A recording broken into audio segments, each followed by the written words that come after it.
Hello students.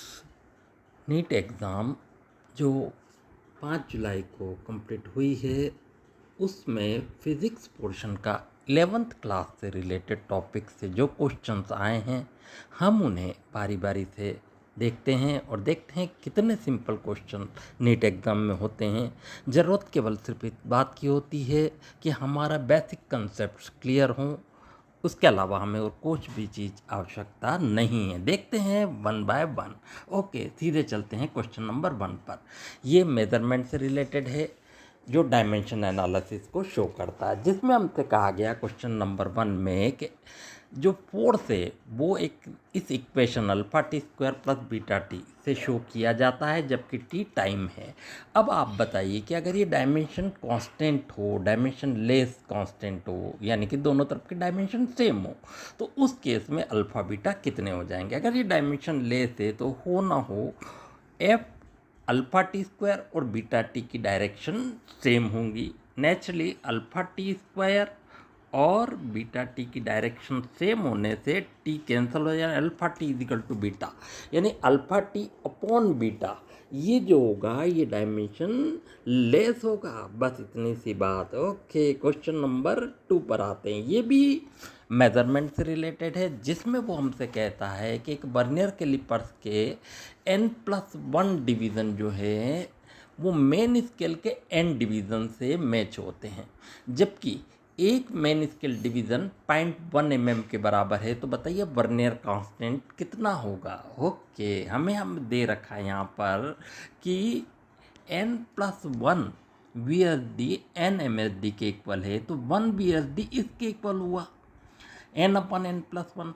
Since list count 1 MSD minus 1 VSD होता है, तो अगर हम इसकी वैल्यू रखते हैं तो यहाँ पर यह आता है, जबकि हम MSD जो है यहाँ पर हमने LCM लिया n+1 माइनस n से n कैंसिल हो जाएगा 1/n+1। MSD की वैल्यू हमें 0.1 mm या 0.01 cm दी है। अगर इसका पॉइंट हम रिप्लेस करें तो ये 1/100 आ जाता है, यानी कि ये जो ऑप्शन है ऑप्शन नंबर 1 ये राइट ऑप्शन है। तो इस प्रकार से ये सेकंड क्वेश्चन का आंसर हो जाता है। ओके, अब देखते हैं क्वेश्चन नंबर 3। ये भी मेजरमेंट से रिलेटेड है, जिसमें हमसे वो कह रहा है कि जो सॉलिड एंगल है उसका डायमेंशन इन चारों में से किससे मैच होता है। सॉलिड एंगल की यूनिट तो स्टेरेडियन है, लेकिन ये डायमेंशन लेस क्वांटिटी है। और अगर हम देखें तो डायमेंशन लेस क्वांटिटी है, तो इन चारों ऑप्शन में से स्ट्रेन और एंगल एक ऐसा क्वांटिटी है जिनकी भी डायमेंशन फॉर्मूला नहीं है, ये भी डायमेंशन लेस है, यानी कि इसका सही ऑप्शन ऑप्शन नंबर 1 है। ओके, क्वेश्चन नंबर 4 देखते हैं, जो मोशन इन स्ट्रेट लाइन से रिलेटेड है। इसमें हमें वो टी वर्सेस वी के बीच में ग्राफ दे रहा है और टी वर्सेस ए यानी एक्सेलरेशन के बीच ग्राफ में हमसे पूछ रहा है कि इन चारों में से कौन सा ग्राफ राइट है। ओके, अगर हम देखें तो टी वर्सेस वी में हमें ग्राफ दे रखा है, तो ए जो होता है वो dv/dt होता है, यानी वेलोसिटी का अगर हम टाइम के रेस्पेक्ट में डिफरेंशिएशन करें तो एक्सेलरेशन आएगा। चूंकि इतना पोर्शन कांस्टेंट है, यानी अप वाला पोर्शन, उसमें तो वेरिएशन होगा ही नहीं, इसलिए वो जीरो एक्सेलरेशन होगा। लेकिन जहाँ इंक्रीजिंग है यानी पॉजिटिव पोर्शन है, वहाँ पर इंक्रीज होने के कारण पॉजिटिव एक्सेलरेशन होगा, और जहाँ पर ये पोर्शन डिक्रीजिंग है वहाँ पर ये नेगेटिव एक्सेलरेशन होगा। यानी क्वेश्चन नंबर इसका जो ऑप्शन नंबर 3 है वो राइट ऑप्शन होगा। ओके, अगला हम देखते हैं क्वेश्चन नंबर 5। वो है लॉज ऑफ मोशन से रिलेटेड है।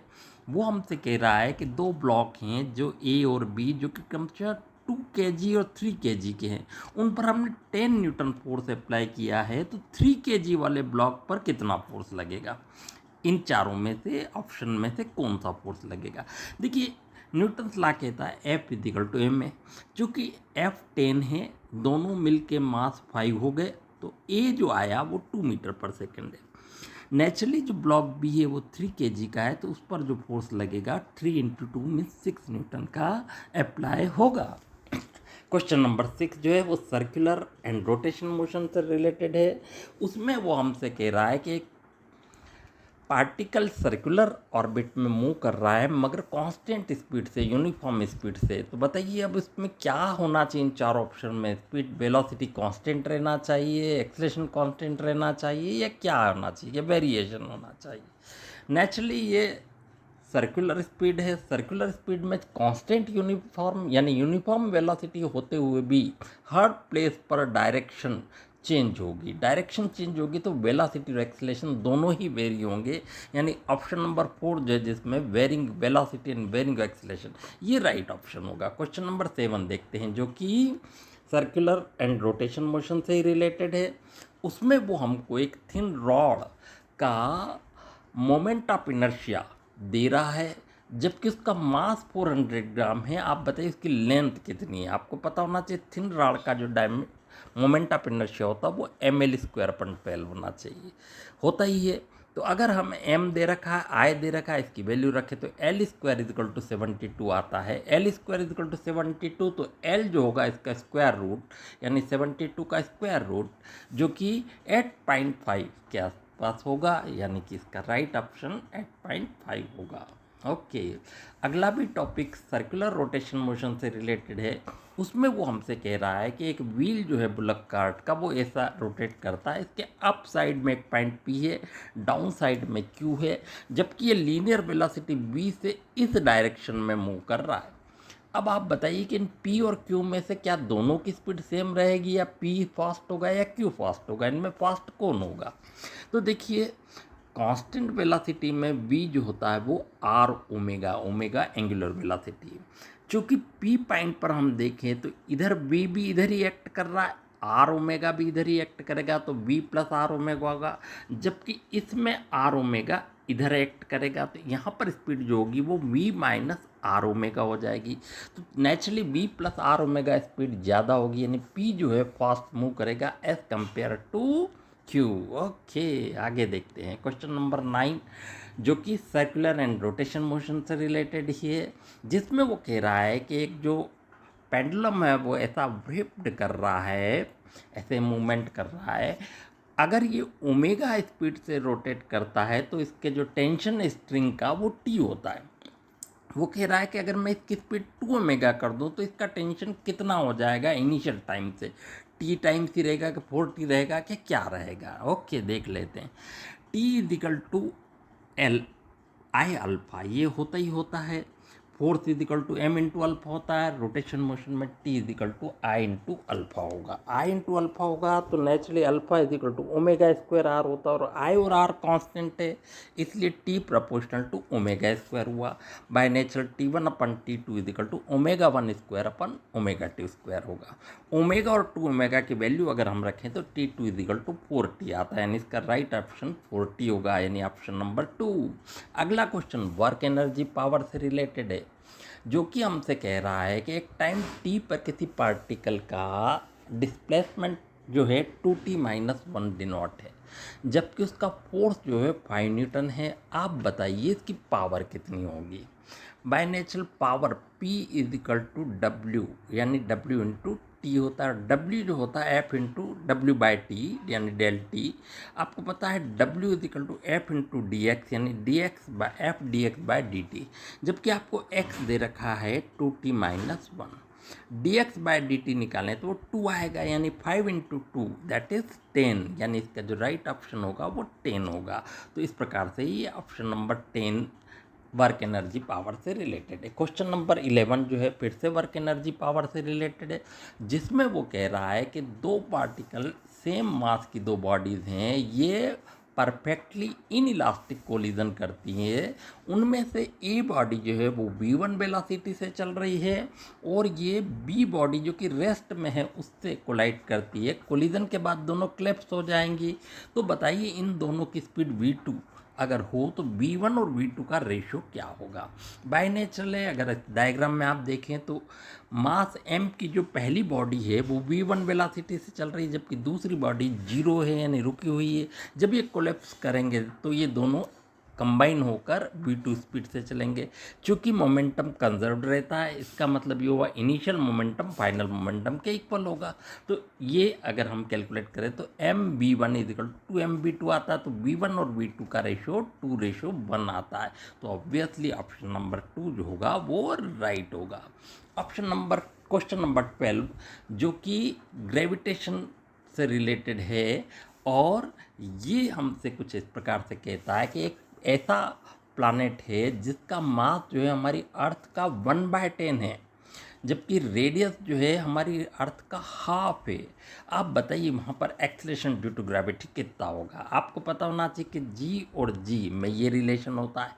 क्योंकि जी कांस्टेंट है तो प्रोपोर्शनल टू m/r² हुए, यानी इसे हम अगर कंपेयरिंग फॉर्म में लिखें तो g1/g2 is equal to m1/m2 into इतना आ जाएगा। क्योंकि m1 अगर अर्थ का m है तो m2 इसका 1/10 है, यानी m/10। अगर अर्थ का रेडियस r माने तो उसका हाफ है, तो r2 इजिकल टू r/2। अगर हम इन दोनों को कंपेयर करें और इन दोनों के वैल्यूज रखें तो हमारे पास ये आता है g/g2 इजिकल टू 5/2 या g2 is equal to 2g/5। 2g/5 यानी वैल्यू रखें तो 3.52, यानी ऑप्शन नंबर 4 जो है वो राइट ऑप्शन है। क्वेश्चन नंबर 13 भी ग्रेविटेशन से रिलेटेड है, जिसमें वो हमसे पूछ रहा है कि the minimum energy required to launch a satellite of mass m। एक अगर हम उसको अर्थ के mass m and radius r circular orbit अब एल्टीट्यूड 2r पर अगर हम कहें तो इसकी एनर्जी कितनी हो जाएगी। बाय नेचर अगर हम इसको कैलकुलेट करें तो आपके सामने कैलकुलेट कर रखी है 5gmm1/6r, यानी इसमें ऑप्शन नंबर 1 होगा। ओके, क्वेश्चन नंबर 14 जो है वो मैकेनिकल प्रॉपर्टीज ऑफ मैटर से रिलेटेड है, जिसमें सरफेस टेंशन से रिलेटेड पहला क्वेश्चन हमसे दे रखा है। वो कह रहा है कि वाटर का जो कंटेनर हमने फुल कर रखा है उसमें 4.5 सेंटीमीटर रेडियस की एक डिस्क रखी हुई है। अगर उसमें वाटर का सरफेस टेंशन भी दे रखा है तो हमसे कहा है कि अगर हम इसको रिमूव करें तो कितना फोर्स लगाना पड़ेगा। बाय नेचुरली 4 ऑप्शन दे ही रखे हैं। T इजिकल टू F/L होता है। L जो है इसका डायामीटर सरकमफ्रेंस 2πr के इक्वल होगा, तो F इजिकल टू 2πrt होगा। बाय नेचुरली R भी गिवन है, T भी गिवन है। हम इसकी वैल्यू रखें और इसको सॉल्व करें तो हमारे पास ये ऑप्शन आता है 19.8 इंटू 10⁻³ न्यूटन, बट उसने मिली न्यूटन में दे रखा है तो 10⁻³ हट जाएगा, 19.8 मिली न्यूटन, यानी इसका जो राइट ऑप्शन होगा 19.8 मिली न्यूटन, ये ऑप्शन नंबर 1 होगा। ओके, 15 क्वेश्चन देखते हैं, वो भी मैकेनिकल प्रॉपर्टीज ऑफ मैटर से रिलेटेड है लेकिन यंग्स मॉडुलस से रिलेटेड है। वो कह रहा है कि स्टील की वायर मेरे पास 1 मीटर लेंथ की है, उसमें कितना इनलार्जमेंट होगा, जबकि यंग्स मॉडुलस उसका इतना है और उसका जो लिमिट ऑफ इलास्टिक है यंग्स मॉडुलस इतना है, वाई ये दे रखा है, लिमिट ऑफ इलास्टिक यानी एफ जो है इतना है। By nature del l equal to FL/AY होगी। इसमें सारी वैल्यूज हमें गिवन है। बाय नेचुरल हम इसको पुट करें, इसकी वैल्यू को हम आंसर को पुट करें तो ये सॉल्व करने पर डेल एल की वैल्यू हमारे पास 4×10⁻³ मीटर उर्फ 4 mm आती है, यानी कि आंसर नंबर 1 इसका राइट होगा। अगला question thermal properties of matter से रिलेटेड है, और वो हमसे कह रहा है कि एक मेटलिक बार है जिसका यंग्स मॉडुलस इतना है, मगर coefficient of linear coefficient thermal coefficient जो वो इतना है। अगर हम इसका क्रॉस सेक्शन भी आपको दे रखा है 10⁻³ मीटर स्क्वायर, अगर हम इसे 0 डिग्री सेंटीग्रेड से इसे हम हीट कर रहे हैं, 0 डिग्री सेंटीग्रेड से 100 डिग्री सेंटीग्रेड इसका टेम्परेचर हम बढ़ा दें तो इसमें कितना इनलार्जमेंट होगा। बाय नेचर इसमें यंग्स मॉडुलस और लीनियर थर्मल कोफिशिएंट का एक रिलेशन होता है, जिसे मैंने कैलकुलेट कर रखा है, जिसे आप चाहें तो यहाँ पर ये इसे पॉज दे के लिख भी सकते हैं। लेकिन ये रिलेशन हम अगर कोई कंपटीशन एग्ज़ाम देने जा रहे हैं तो ये रिलेशन हमें याद ही होना चाहिए कि A/α/T होता है। नेचुरली एफ की वैल्यू यानी सब की वैल्यू A/α/T हमें वैल्यू दे रखी है, तो ये 15×10⁻³ न्यूटन हमारे पास आता है, क्योंकि वैसे तो हमारे पास 0.5 इंटू 10⁵ न्यूटन आता है, लेकिन उसके जो ऑप्शन है उसमें ये 10⁵ में ही बात कर रहा है, तो ऑब्वियसली से 10⁵ में कैलकुलेट करने के लिए ये ऑप्शन नंबर 2 हमारा राइट आ जाएगा। क्वेश्चन नंबर 16 देखते हैं, वे भी थर्मोडायनेमिक्स से ही रिलेटेड है। उसमें हमको एक ग्राफ दे रखा है जिसमें ABCD ग्राफ है। ये P और V के वर्सेस है, प्रेशर वॉल्यूम कितने कितने वो भी दे रहा है। हमसे कह रहा है कि BC पोर्शन में आप कितना वर्क करेंगे, यानी ये पोर्शन BC में।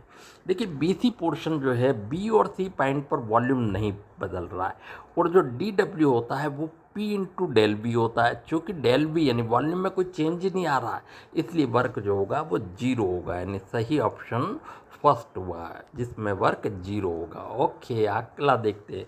अगला जो है प्रॉपर्टीज ऑफ गैसेस से रिलेटेड है, जिसमें वो हम कह रहा है कि एक टीवी कर्व है जो इस प्रकार से, उसके डिफरेंट प्रेशर पर वॉल्यूम इस प्रकार से। अब आप बताइए कि प्रेशर के बीच में इनमें से कौन सा राइट रिलेशन होगा। ऑब्वियसली अगर हम गैस इक्वेशन से देखें तो PV is equal to NRT आएगा, PV upon NR is equal to T/V, यानी T/V जो है P के प्रोपोर्शनल होगा, NR तो कांस्टेंट है, तो T/V जो होगा P के प्रोपोर्शनल होगा, यानी P के इंक्रीजिंग ऑर्डर में। Obviously P1 more than P2 more than P3, यही इसका राइट ऑप्शन होगा। क्वेश्चन नंबर 17 जो ऑसिलेशन से रिलेटेड है, वो हमसे कह रहा है कि एक मास जो है किसका, एक बॉब का, वो हमारे पास गिवन है m।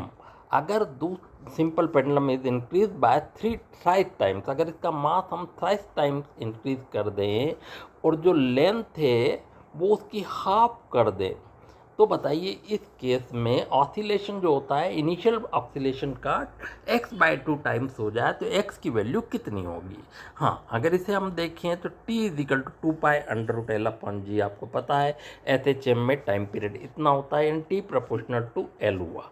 Natural T1/T2 is equal to square root of L1/L2, तो इससे t/√2 is equal to T2 आया, लेकिन हमें गिवन है कि T2 तो 2/x/T है। अगर हम इन दोनों को कंपेयर करें तो x की वैल्यू नेचुरल t से t कैंसिल हो जाएगा, 2/√2, 2 को हम √2 इंटू √2 लिख सकते हैं, इसका मतलब ये हुआ √2 आएगा, यानी इसका आंसर नंबर 2 राइट है। क्वेश्चन नंबर 18 देखें, जो वेव्स से रिलेटेड है। डिस्प्लेसमेंट इक्वेशन हमें दे रखी है एक वेव के लिए इतनी, हमसे वो पूछ रहा है कि इसका एम्पलीट्यूड और टाइम पीरियड इनमें से क्या होगा। सबसे बड़ी बात ये मीटर में गिवन है, मीटर में गिवन है यानी कि एम्पलीट्यूड मीटर में आएगा, यानी सेंटीमीटर तो हो ही नहीं सकते।